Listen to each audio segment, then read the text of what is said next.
I was in Berlin between the years of 1982 and 83. My job title was military police officer. And since you said you worked at Checkpoint Charlie, was did you work always at Checkpoint Charlie, or did you have all kinds of different duties? My duties in Berlin were patrol and Checkpoint Charlie, and we also worked in Checkpoint Bravo. And then we had our component where it was combat related, so we went to Doughboy City and practiced the house to house clearing, but mostly patrol and the checkpoints. And were you single or married when you came to Berlin? I was single when I was here. And where did you live in Berlin? I lived on Andrews Barracks.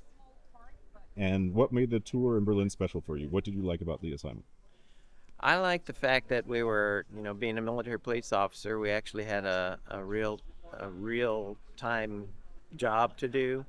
So we patrolled the entire city. I had been stationed in Fort Carson, Colorado, and we patrolled the Army base. But here we patrolled the entire city. So we might be pulling over a British soldier one minute, and the next minute a French ambassador, and the next minute, we'd be taking dinner to the guys at Checkpoint Charlie. So it was quite a interesting assignment. And do you have any? Is there a special event that stands out for you, or a particular memory? Well, when President Reagan came in 1983, some of us got to go out there and were assigned to guard Air Force One. And so I think that might be the highlight of, as far as duty goes. Guarding Air Force One was quite a highlight. Um, why should someone like yourself join this organization? Oh, wow. So, And if you can, try to answer first with, I think you should join, and then say the name of the organization, and then whatever you want to say. Okay. the Berlin U.S. Military Veterans Association is an awesome association because we get to talk to guys that were here in all the decades that the wall was here. So you have guys from the 60s or even 50s, 60s, 70s, 80s, and even 90s. And every decade was a different mission, basically. When the wall went up, it was different. And when we were maintaining the wall during the height of the Cold War, that was a different assignment. And then in the 90s, they took down the wall and handed the keys over to the German people. So getting to talk to guys from all different decades is great. It's great. You really get a sense of the entire mission. Since you worked at Checkpoint Charlie, can you, for somebody who's never seen this before, can you give an idea? Can you explain what Sure, was where? And I sure. mean, is this an authentic building? First of all, This is the original building. It is a little bit updated from the 80s when I was there. So this would have been the one that was there in the 90s.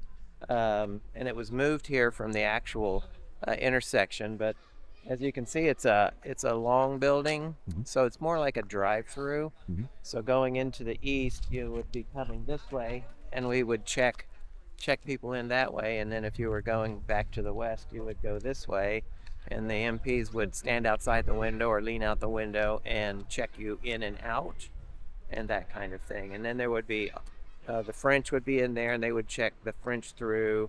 British would be check the British soldiers through, and the Americans would check the American soldiers through. And so that's how it operated. And we were trained to uh, to deal with someone who might come through with someone escaping. And what we would do, there was a building when it was in the original place. There was a building just here, and we would take those people into the building that were escaping. We would have them park around the side so the Russians couldn't see, the East German soldiers couldn't see, and then we would get them out and then process them. Uh, there, so it was like a regular civilian building that you yeah, guys had and like an apartment it in or was something. kind of disguised. Mhm. Yeah, it was like a warehouse below, and And did that happen frequently? it not in my time, but early on, people were escaping quite often that way through cars coming through Checkpoint Charlie. And in the museum, you get to see some of those cars and the ways that they escaped. But On your ships, did somebody ever not return that was supposed to return? no, no. Mm. Sometimes we had late returners, Mm. and they were over there and just got lost or something, couldn't find their way back. But But they didn't get in trouble for that, right? normally, no. They might get reprimanded or something like that. But strong talking to. But My mom, who is from Berlin, my father was chief of personnel, so he was a U.S. government employee.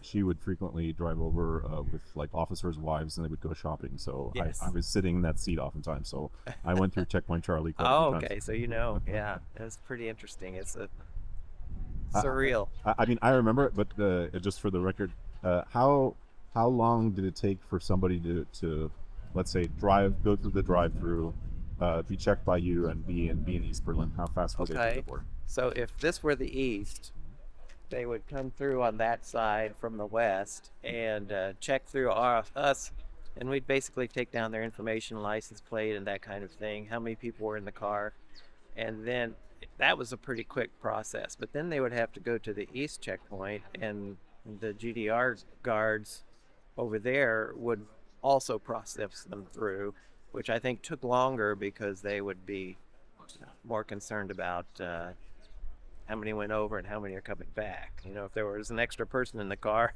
it would be important for them to understand that. So uh, they had barriers to go through, so you couldn't just go through it straight. So it was more secure on their side, I would say. And we didn't mind if someone was escaping. We would help them. And but like for example, they couldn't check the trunk, right? I think they could.